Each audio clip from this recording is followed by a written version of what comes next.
എല്ലാ കൂട്ടുകാർക്കും നമ്മുടെ പുതിയ വീഡിയോയിലേക്ക് സ്വാഗതം. ഇന്നത്തെ നമ്മുടെ വീഡിയോ ഒരു വെറൈറ്റി വീഡിയോ ആണ്. നമ്മുടെ എല്ലാ വീടുകളിലും വളരെ എളുപ്പത്തിൽ തന്നെ തയ്യാറാക്കുന്ന ഒന്നാണ് മുട്ടക്കറി. ഈ ഒരു മുട്ടക്കറി ആവട്ടെ നമ്മൾ എല്ലാവരും തയ്യാറാക്കുന്ന ഒരേ ശൈലിയിൽ തന്നെയാണ്. ചില റെസിപ്പീസിൽ മാറ്റങ്ങൾ ഉണ്ടാവും, എങ്കിൽ തന്നെയും പല സ്വാദിലായിരിക്കും നമുക്കിത് കഴിക്കാനും പറ്റുക. ഇന്നത്തെ നമ്മുടെ വീഡിയോയിൽ കൂടെ ഞാൻ കാണിച്ചു തരുന്നത് നമ്മുടെ വീട്ടില് മെമ്പേഴ്സ് കൂടുതലുണ്ട് എങ്കിൽ തന്നെയും ഒരു 2-3 മുട്ട വെച്ചിട്ട് നമുക്ക് ഇവർക്ക് എല്ലാവർക്കും തയ്യാറാക്കി കൊടുക്കാൻ സാധ്യമല്ല. പക്ഷേങ്കിൽ നമ്മൾ ഇന്ന് തയ്യാറാക്കുന്ന ഈ ഒരു രീതിയിൽ തയ്യാറാക്കുവാണെങ്കിൽ എല്ലാവർക്കും വളരെ ടേസ്റ്റി ആയിട്ട് തന്നെ മുട്ടക്കറി കഴിക്കാനും പറ്റുന്നതാണ്. അപ്പോൾ നോക്കാം എങ്ങനെയാണ് നല്ലൊരു മുട്ടക്കറി തയ്യാറാക്കി എടുക്കുന്നതെന്ന്.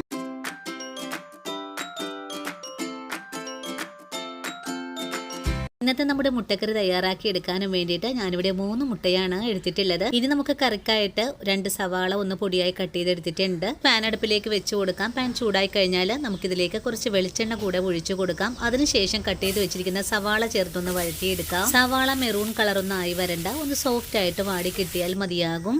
സവാള 1 മിനിറ്റ് ഒന്ന് വഴറ്റി കഴിഞ്ഞാൽ നമുക്ക് എരിവിനായിട്ടുള്ളൊരു 3 പച്ചമുളക് കട്ട് ചെയ്തിട്ട് കൂടി ചേർക്കാം. പച്ചമുളകും കൂടി ചേർത്തിട്ട് വീണ്ടും നന്നായിട്ടൊന്ന് വഴറ്റിയെടുക്കാം. ഈ ഒരു സമയത്ത് ആവശ്യത്തിനുള്ള ഉപ്പും കൂടി ചേർത്ത് കൊടുക്കുന്നുണ്ട്. ഇപ്പോൾ സവാളയൊക്കെ ഒന്ന് വാടി വന്നിട്ടുണ്ട്. ഇനി ഇതിലേക്ക് ഒരു നുള്ളു മഞ്ഞൾപ്പൊടിയും 1 ടീസ്പൂൺ അളവിൽ ചതച്ച മുളക് കൂടി ചേർക്കാം. അതിനുശേഷം നമുക്ക് ഫ്ലെയിമിങ് ഓഫ് ചെയ്ത് കൊടുക്കാം. ഇനി നമുക്കിതിലേക്ക് കുറച്ച് കറിവേപ്പില ഒന്ന് പൊടിയായി കട്ട് ചെയ്തിട്ട് കൂടി ചേർത്ത് ഒന്നുകൂടി ഇളക്കി യോജിപ്പിച്ചതിന് ശേഷം വഴറ്റിയ സവാളയൊക്കെ നമുക്ക് മറ്റൊരു ബൗളിലേക്ക് മാറ്റാം. വീണ്ടും അതേ പാൻ തന്നെ അടുപ്പിലേക്ക് വെച്ച് കൊടുത്തിട്ടുണ്ട്. ഇനിയിപ്പോൾ പാൻ ചൂടായി വന്നിട്ടുണ്ട്. ഇനി നമുക്കിതിലേക്ക് കറി തയ്യാറാക്കാനുള്ള വെളിച്ചെണ്ണ ഒഴിച്ചു കൊടുക്കാം. കുറച്ച് വെളിച്ചെണ്ണ ഒഴിച്ചു കൊടുത്താൽ മതിയാകും. നമ്മൾ നേരത്തെ സവാള വഴറ്റിയപ്പോൾ കുറച്ച് വെളിച്ചെണ്ണയൊക്കെ ചേർത്തിട്ടാണ് ചെയ്തത്. അപ്പോൾ വെളിച്ചെണ്ണ കുറച്ച് ഉപയോഗിക്കുന്ന ആൾക്കാർ ആ ഒരു രീതിയിൽ ചെയ്തെടുക്കുക. ഇനിയിപ്പോൾ വെളിച്ചെണ്ണ ചൂടായി വരുമ്പോൾ നമുക്കിതിലേക്ക് 2 ചെറിയ സവാള കേട്ടോ, എത്രയുള്ള സവാള എടുത്തിട്ടുള്ളൂ. പിന്നെ ഒരു 3 അല്ലി വെളുത്തുള്ളി. ഇഞ്ചി നമ്മൾ ചേർക്കുന്നില്ല. ഇനി ആദ്യം തന്നെ നമുക്ക് വെളുത്തുള്ളി കട്ട് ചെയ്തത് ചേർക്കാം. വെളുത്തുള്ളി മൊരിയുന്നതോടൊപ്പം തന്നെ നമുക്കിതിലേക്ക് കുറച്ച് പെരിഞ്ജീരകം ചേർക്കാം. പെരിഞ്ജീരകം ആദ്യം ചേർക്കേണ്ടതാണ് കേട്ടോ, ഞാൻ മറന്നുപോയി. അധികം ഒന്നും വേണ്ട, ഒരു നുള്ള് പെരിഞ്ജീരകവും വെളുത്തുള്ളിയും ഒന്ന് മുരിഞ്ഞു വരട്ടെ. മുട്ടക്കറിയൊക്കെ തയ്യാറാക്കുമ്പോൾ നിങ്ങൾ ഇഞ്ചി ചേർക്കുവാണെങ്കിൽ ചേർത്തോളൂ കേട്ടോ, ഞാനിപ്പോൾ ചേർക്കുന്നില്ല. പിന്നെ വെളുത്തുള്ളിയും പെരിഞ്ജീരകമൊക്കെ ഒന്ന് പൊട്ടി വന്നിട്ടുണ്ട്. കുറച്ച് കറിവേപ്പില ചേർക്കാം. വീണ്ടും ഒന്നും കൂടെ ഇളക്കി യോജിപ്പിച്ച് കൊടുക്കാം. ഇനി നമുക്കിതിലേക്ക് സവാള പൊടിയായി കട്ട് ചെയ്തത് ചേർക്കാം. ഞാനിവിടെ 2 ചെറിയ സവാളയാണ് കേട്ടോ ചേർത്തിട്ടുള്ളത്. നിങ്ങൾക്ക് കൂടുതൽ ഗ്രേവിയൊക്കെ ആവശ്യമാണെങ്കിൽ കുറച്ചുകൂടെയൊക്കെ സവാള ചേർക്കാം. ഇനിയിപ്പോൾ നമ്മുടെ സവാള നല്ലതായിട്ടൊന്ന് വഴണ്ട് കിട്ടണം. അതിനായിട്ടൊന്ന് വഴണ്ട് വരുന്നത് വരെയും ഒന്ന് നല്ലതുപോലെ ഇളക്കി കൊടുക്കാം. ഈ ഒരു സവാളയ്ക്ക് ആവശ്യമായ ഉപ്പ് കൂടെ ചേർക്കാം. സവാള വഴണ്ട് വരുന്ന സമയം കൊണ്ടേ നമുക്കിതിലേക്ക് ചേർക്കാനായിട്ട് ഒരു തക്കാളിയും ഒരു 3 പച്ചമുളകും ഒന്ന് കട്ട് ചെയ്ത് വെക്കണം. ഇനിയിപ്പോൾ ചെറിയ തീയിലേക്ക് ഫ്ലെയിം മാറ്റി വെച്ചിട്ട് തക്കാളിയും പച്ചമുളകും നമുക്കൊന്ന് കട്ട് ചെയ്തെടുക്കാം. നമുക്കിതിലേക്ക് വേണ്ടത് ഇത്രയും വലിപ്പമുള്ളൊരു തക്കാളിയാണ് കേട്ടോ. ഇത് കേടുഭാഗമൊന്നും അല്ല, ഇതിലൊരു പാടാണേ. പിന്നെ 3 പച്ചമുളക്.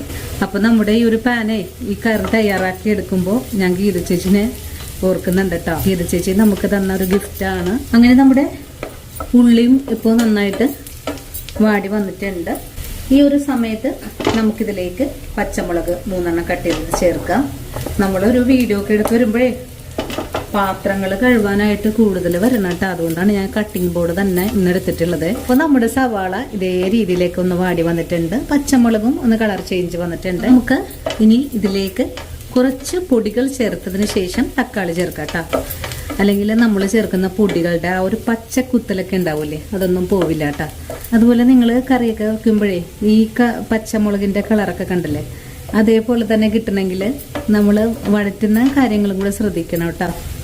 സവാള ചേർത്ത് വഴറ്റുമ്പോഴേക്കും പച്ചമുളക് കൂടെ ചേർക്കരുത്. പച്ചമുളകിനൊക്കെ ഒരു ഫ്ലേവർ പ്രത്യേകതയാണ് കേട്ടോ. ആദ്യം തന്നെ നമുക്ക് ഇതിലേക്ക് മഞ്ഞൾപ്പൊടി ചേർക്കണം.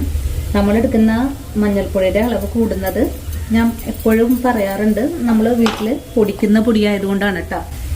നിങ്ങളെടുക്കുമ്പോൾ ഇതെല്ലാം ശ്രദ്ധിച്ച് വേണം ചെയ്യാനായിട്ട്. ഞാനിപ്പോൾ ഒരു 1/4 ടീസ്പൂൺ അളവിലും കുറച്ചായിട്ടാണ് എടുത്തിട്ടുള്ളത്. അതുപോലെ മല്ലിപ്പൊടിയുടെ ഒക്കെ അളവ് വളരെ കുറവ് മതി. കാരണം നമ്മളുടെ വീട്ടിൽ ചെയ്യുമ്പോൾ നല്ല ഫ്ലേവർ ആയിരിക്കും. പതിവും ഫ്ലേവറൊന്നും നമുക്ക് ആവശ്യമില്ല. അപ്പം ഞാനിപ്പോൾ ഒരു 1.5 ടീസ്പൂൺ അളവിൽ മാത്രമാണ് കേട്ടോ, 1.5 എടുത്തിട്ടില്ല, 1.25 ടീസ്പൂൺ അളവിലാണ് മല്ലിപ്പൊടി ചേർത്തിട്ടുള്ളത്. ഇനി നമുക്ക് വേണ്ടത് 1 ടീസ്പൂൺ അളവിൽ തന്നെ കാശ്മീരി മുളക് പൊടി. പൊടികളൊക്കെ ചേർക്കുമ്പോൾ ചെറിയ തീയിൽ വെച്ചിട്ട് വേണം പൊടികൾ ചേർക്കാനായിട്ട്, അല്ലെങ്കിൽ ചട്ടിയുടെ ചൂട് കൊണ്ട് പൊടികൾ പെട്ടെന്ന് കരിഞ്ഞു പോകും. ഇതെല്ലാം കൂട്ടിച്ചേർത്ത് ഒന്ന് ഇളക്കി കൊടുത്തിട്ടുണ്ട്. ഇനി ഇതിലേക്ക് നമ്മൾ കട്ട് ചെയ്തിട്ടുള്ള തക്കാളി കൂടെ ചേർക്കുവാണ്. തക്കാളിയും കൂടി ചേർത്ത് നമുക്ക് വഴറ്റിയെടുക്കാം. നന്നായിട്ടൊന്നും വാടിയിട്ടില്ല, അത്യാവശ്യം ഒന്ന് വാടി വന്നിട്ടേ ഉള്ളൂ. അപ്പോൾ നമുക്കൊന്നും കൂടെ മൂടി വെച്ച് വേവിച്ചെടുക്കാം. 2 മിനിറ്റ് നേരം ചെറിയ തീയിൽ വെച്ച് മൂടി വെച്ച മസാല നമുക്കൊന്ന് മൂടി തുറന്ന് നോക്കാം. നമ്മുടെ തക്കാളിയൊക്കെ അത്യാവശ്യം ഒന്ന് സോഫ്റ്റായി വന്നിട്ടുണ്ട്. ഈ ഒരു പാകത്തിലാകുമ്പോൾ നമുക്കിതിലേക്ക് ആവശ്യത്തിനുള്ള വെള്ളം ചേർക്കാം. ഉടയാത്ത കഷ്ണങ്ങൾ ഇതുപോലെ ഒന്ന് ഉടച്ചു കൊടുക്കാം കേട്ടോ.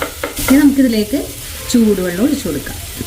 1/2 കപ്പ് വെള്ളമാണ് ചേർത്തിട്ടുള്ളത്. വെള്ളം ചേർത്തിട്ട് ഒന്ന് ഇളക്കി യോജിപ്പിക്കാം. ഇളക്കി യോജിപ്പിച്ചതിന് ശേഷം കുറച്ചുകൂടെ വെള്ളം ചേർത്ത് കൊടുക്കാം. നമുക്കിതിലേക്ക് മുട്ട ചേർക്കേണ്ടതാണ്. അപ്പം മുട്ട ഒന്ന് മുങ്ങി കിടന്ന് വേവണം. ആ ഒരു പാകത്തിനാണ് ഞാനിപ്പോൾ വെള്ളം ചേർത്തിട്ടുള്ളത്. ഇനിയിപ്പോൾ ഇതൊന്ന് നല്ല പോലെ തിളക്കട്ടെ.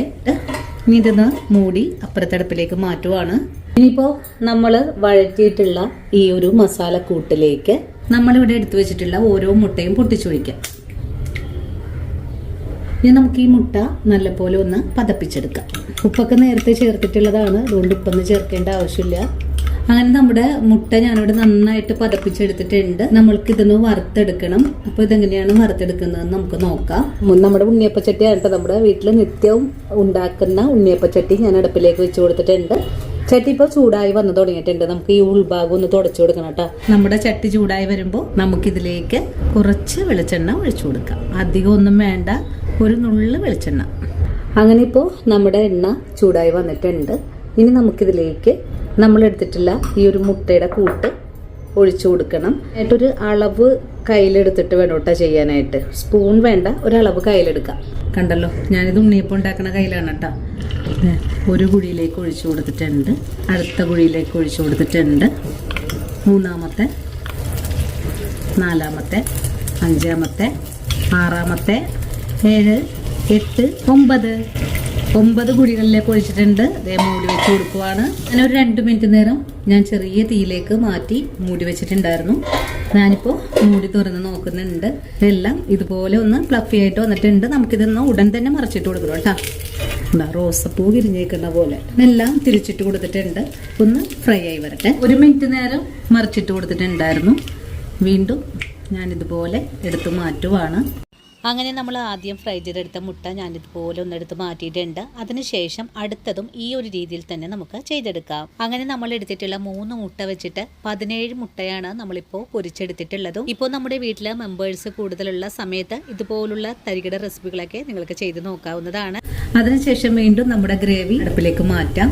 ഈ ഒരു സമയത്തെ ഞാൻ ഇതുവരെ ഗരം മസാലപ്പൊടി ഒന്നും ചേർത്തിട്ടുണ്ടായിരുന്നില്ല. ഇതാ ഒരു നുള്ള് ഗരം മസാലപ്പൊടി, അധികം ഒന്നും ചേർത്തിട്ടില്ല, ഒരു നുള്ളു മാത്രമേ ചേർത്തിട്ടുള്ളൂ. പിന്നെ വേണ്ടത് ഇത്രയും തന്നെ കുരുമുളക് പൊടി കേട്ടോ. നിങ്ങളുടെ വീട്ടിൽ ചെയ്യുമ്പോൾ മുട്ടയുടെ അളവ് കൂട്ടുന്നതനുസരിച്ച് എടുക്കുന്ന ചേരുവകൾ കൂട്ടിയെടുക്കണം കേട്ടോ. ഇനി ഇതെല്ലാം ഒന്നുകൂടെ ഇളക്കി യോജിപ്പിച്ച് കൊടുക്കാം. നമ്മുടെ ഗ്രേവി ഇവിടെ പാകമായിട്ട് നിൽക്കുവാണ്. ഇനി നമുക്കിതിലേക്ക് നമ്മുടെ താരമായിട്ടുള്ള മുട്ട റോസപ്പൂ എന്ന് പറയാം കേട്ടോ വെച്ച് കൊടുക്കുവാണ്.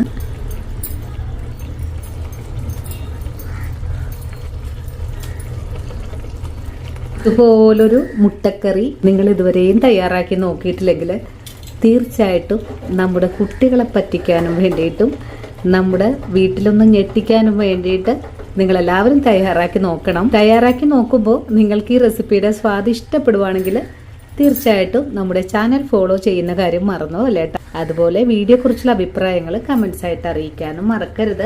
ഇനിയിപ്പോൾ ആദ്യമായിട്ട് നമ്മുടെ വീഡിയോസ് കാണുന്ന കൂട്ടുകാർ ആരെങ്കിലും ഉണ്ടെങ്കിൽ ചാനൽ ഫോളോ ചെയ്തിട്ട് നമ്മുടെ ഫാമിലിയിൽ മെമ്പർ ആകാനും മറക്കരുത് കേട്ടോ. അപ്പോൾ ഇന്നത്തെ നമ്മുടെ വീഡിയോയും എൻ്റെ കൂട്ടുകാർക്ക് ഒരുപോലെ തന്നെ ഇഷ്ടമായി എന്ന് തന്നെ വിശ്വസിക്കുവാണ്. തീർച്ചയായിട്ടും നിങ്ങൾ എല്ലാവരും വീട്ടിൽ തയ്യാറാക്കി നോക്കണേ. ഈ ഒരു പെരുന്നാൾ ദിനത്തിൽ ഒരു ദിവസമെങ്കിലും ഇതുപോലൊരു മുട്ടക്കറി നിങ്ങളെല്ലാവരും തയ്യാറാക്കണം. തയ്യാറാക്കി നോക്കുമ്പോൾ നിങ്ങൾക്ക് ഇഷ്ടപ്പെടുവാണെങ്കിൽ തീർച്ചയായിട്ടും വീഡിയോ കുറിച്ചുള്ള അഭിപ്രായങ്ങൾ കമന്റ്സ് ആയിട്ട് അറിയിക്കാതെ മറക്കരുത്. ഇനിയും ഇതുപോലുള്ള നല്ല നല്ല വീഡിയോസ് ഒക്കെ ആയിട്ട് ഞാൻ നാളെയും ഓടിയെത്താട്ടാ. അതുവരെയും ഒത്തിരി സ്നേഹത്തോടെ വീണ്ടും കാണാം.